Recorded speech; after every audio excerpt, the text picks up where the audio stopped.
everyone and welcome back to my channel. Today I just wanted to talk you through my Vanda watering routine briefly and give you an update on how my Vandas are doing. I don't currently have any in flower, but they're all in active vegetative growth and growing new roots and new leaves very rapidly. I think they're doing really well in their setup with their lighting and the basketing. So I just wanted to kind of update you and then talk you through how I water them. So this is my Rhynchostylis celestis, and as you can see, it's got really great root growth at the moment. We've got them coming off the mount and it's just doing really well. So I got this one mounted and just decided rather than go through the hassle and setback of unmounting it, that I would just put the whole mount into this basket.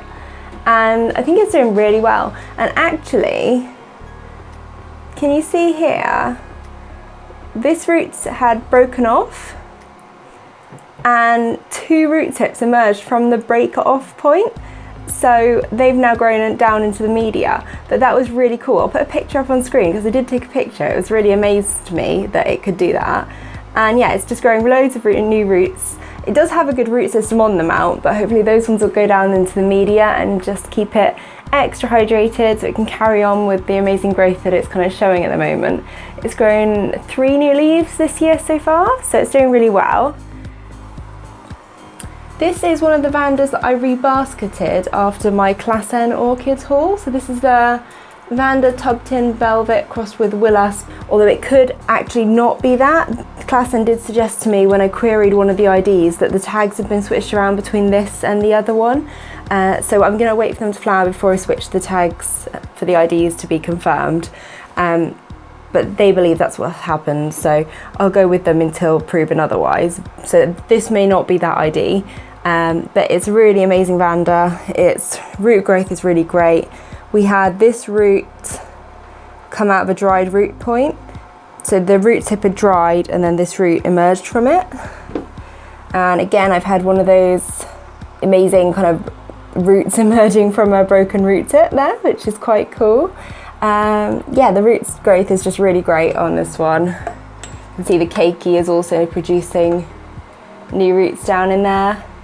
And the mother plant's got loads of new roots. So yeah, it's doing really well. This is the Sedum fideya Matata that I got from Schwerter.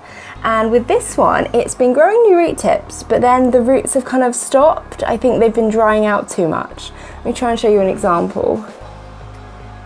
So this one here, a new root tip started and then it just stopped growing. And you can see it's no longer in active growth because the root tip has shrunk. So it's not died or dried off, it's just stopped growing. So I've increased my watering of this because it was drying out extremely fast. It seems to be a very heavy drinker, even basketed, and it does have some roots going down into the basket now. We've got an active root tip growing just in here as well. So hopefully you can see that and I can keep that one growing well. But yeah, this one's doing really well. It's just that issue with me not watering it quite enough, I think. So I've now increased my watering, so this one gets sprayed religiously every day. I don't miss days with this one anymore, and it seems to be doing much better. So yeah, that one seems to require quite heavy amounts of water. And this is my Rhynchorides Bangkok Sunset, and we've got some new root growth on that. Nice fat new root growing down into the bark there. Let's cover that one back up gently. Yeah, so that one's doing really well. This is, I did put some moss in here and it seemed to really not like it when its roots touch the moss, which compared to my other Rhynchostylis, which love moisture, this is a hybrid with the Aerides Luciana and the Rhynchostylis celestis. Those are kind of its main parentage. And yeah, it just seems to be a little bit of a peculiar one. It doesn't like huge amounts of light. You can see where it's going quite purple under the grow lights, even though it's quite far away. Now this is a lot better than it was. I'll put a picture up of when I first moved it under. It just immediately purpled up, and I've tried putting this in a window as well and it went really purple, and that has receded, but that's the warning sign to take it away from the highlight because it's just struggling so much. And this is my Aerides rosea. You see a huge root. I don't know where that root is going. It's just taking off into the sky. So yeah, definitely an aerial root. And I've just watered these. And these are my no ID kind of big flowered Vandas. So this one's very similar to the Vanda Pachara Delight. And this one I think is the Vanda Princess Mikasa from the ID that I've been able to gather online. And I've had both of those in flower this year. I did have an issue with thrips though, so the Pachara Delight blue type violet one, the flowers just were ruined by all the spray treatments, so I cut the flowers but I can just cut my losses. But yeah, I seem to have got rid of them, fingers crossed. Yeah, so those are kind of my hanging Vandas in this section. I've also got Arachnis hybrid at the back here, which I got as a seedling. It's 2 plants, it seems to be doing very well. This is Oranda Gyrac Velvet. It really hates to dry out, so I have to, again, keep quite on top of the watering with that one. And in my little corner that I set up recently with you guys, and these are my kind of potted hanging Vandas. So this is my Aerides Luciana, and the root growth on that's really good. It's actually, when I unpotted it, I'm just going to move this out of the light so we can talk about it a bit better. So got a nice root tip there, and root growing down there. And in the media we've got new root tips starting off old roots. See, one going down there, one there. I did find one going right down into the media there. See it. So yeah, the root growth on that's really good. It's got another new root tip emerging from that root on the keiki there. So yeah, when I unpotted it, it was actually 2 plants, not a keiki. So I don't know if it used to be a keiki and it had kind of broken off from the parent at some point during a rough repot and they just put it back in together, or whether it's supposed to be 2 plants in one. I'm considering taking the keiki out and trying it in semi-hydro, because this one is it was in a moss mix when I got it. It's in a very moss heavy mix. You can see the root growth is really great. It seems to love the moisture of the moss, so I'm considering trying semi-hydro with it. My Rhynchostylis giganteas love semi-hydro, but it is a little bit risky. But yeah, since I've got 2 plants in there, I thought maybe I should try experimenting with it and just see. And then I can say I've tried it. And this one's my Rhynchorides rapeepath. So this is a hybrid of the Rhynchostylis Bangkok Sunset. And that one hasn't been doing much, but it has now started new root growth. And when you see signs like this, there are undoubtedly more roots in the pot kind of branching out. I can't see many. Oh, there are some starting around that side. So that looks like where our root tips dried previously and then it's kind of bursting out of it. So yeah, that one's doing well. They're all doing well really. This is my Vanda denisoniana crossed with renanthera storei. And this one actually hasn't done much for me. It seems to have stalled a little bit. It's not going downhill, it's not losing roots, it's just, it didn't have many roots to start with and it's not really growing new roots that I can see. So I'm hoping that one will kick into growth soon, because this is kind of the main growing season. This one is the Rhynchocentrum lilac blossom. So we've got some new root tips starting on there as well. It seems to be doing really well. My big Aerides lawrenciae in here has obviously, it's growing well. It's got lots of new root growth in there. Very difficult to show you because it's such a massive plant in quite a small space. But yeah, this one's doing really well potted and it didn't actually lose any roots. I was a little bit worried about keeping it potted like this, but you can see there's loads of air pockets in there. It's in a bark and leca mix because I wanted to, it was quite difficult to pot, so I wanted to pot it for longevity. So it's in an orchiata bark and leca, and hopefully that one will last several years before I need to repot it. Again, I'm kind of trying to decide what to do with this one. It requires a lot of moisture, like even potted, I'm having to do additional waterings in between its weekly soak. So yeah, it dries out very, very fast. So I'm a bit nervous to try semi-hydro with Vanda types because I've tried it in the past and it hasn't worked. And if I try a moss mix, it means I'm gonna have to do yearly repotting, so which is gonna be very difficult for this sort of size plant.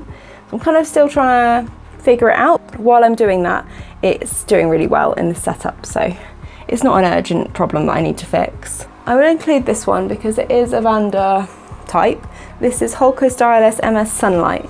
So this is Rhynchostylis gigantea crossed with Rhynchoglossum flavescens. And you can see a nice new root there. It started a flower spike back in spring, and then it just decided to grow more roots and to grow more leaves instead, and kind of stopped the flower spike, but it stayed green. And Rhynchostylis gigantea is kind of autumn flowering. I'm not sure about the Rhynchoglossum, so I don't know if it'll keep it until the autumn and then continue with it. It doesn't seem to have done much, but it's still green. So yeah, so you can see new roots growing there. It's got lots of roots in the leca. I'll put a picture up of when I repotted it from its smaller semi-hydro pot into this pot because it was chucking the leca beads out. So it did need repotting quite urgently because it was just, I say urgently, it's never urgent with semi-hydro and leca, but it was getting to the point where I'd come into the grow room and I'd find more leca beads on the floor because where the roots were growing, it's just, you can see it's happening with this already. It's pushing them out where it was a nice flat layer. It just is kind of displacing them, which is, you know, it's fine, but it is a sign that you might need to repot soon. So yeah, that one's doing really well in semi-hydro with leca. And I've got my Angrecum leonis at the back there. It's growing new roots and a new leaf as well. So my Rhynchostylis giganteas are just in the other spare room on a south-facing windowsill. I've pulled across the kind of shade cloth that I've got. It's actually just a mesh netting, but just because obviously I'm filming overlooking neighbours' gardens.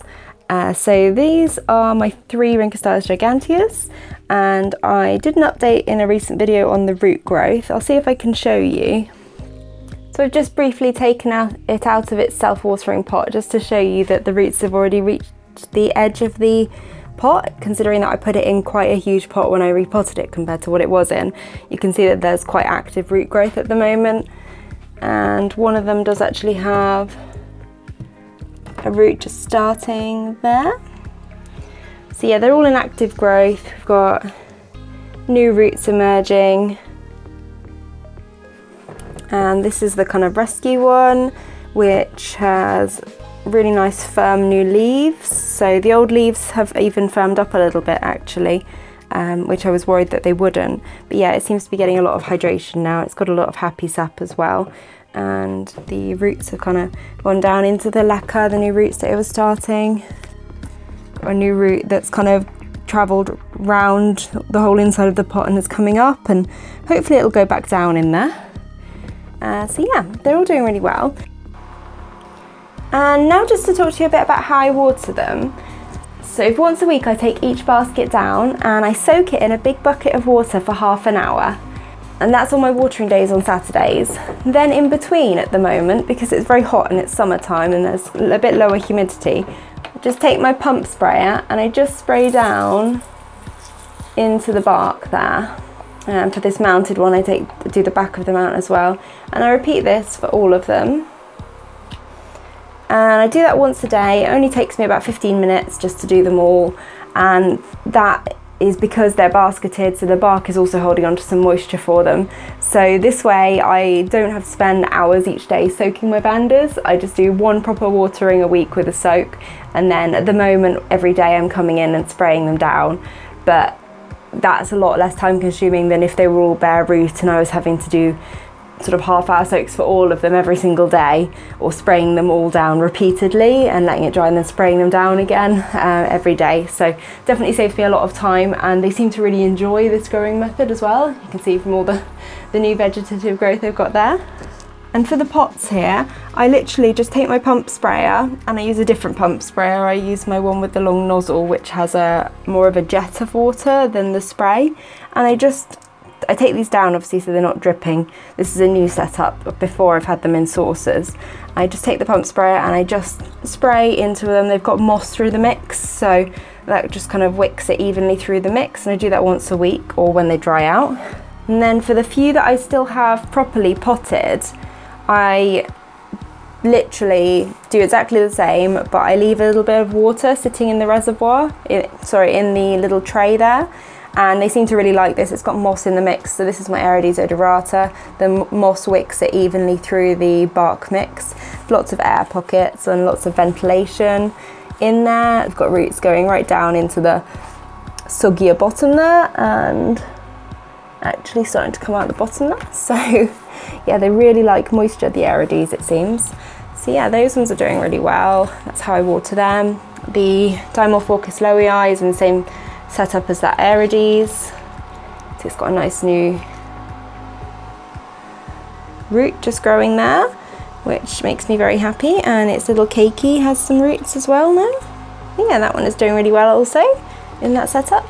So yeah, you can see I've got a few different setups for the different types of Vandas I keep. So I just kind of wanted to walk you through that and how I care for them.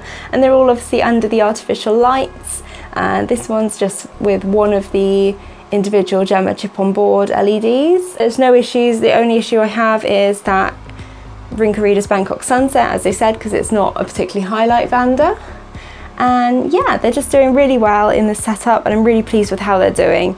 And I just wanted to share that with you, with the care tips and how I'm watering them at the moment. So I hope you enjoyed this video, and if you have any comments or questions, please leave a comment down below and I'll do my best to answer. Thanks so much for watching today, and if you did like this video, then give us a like or subscribe to my channel for more regular orchid updates, and I will see you guys later. Bye!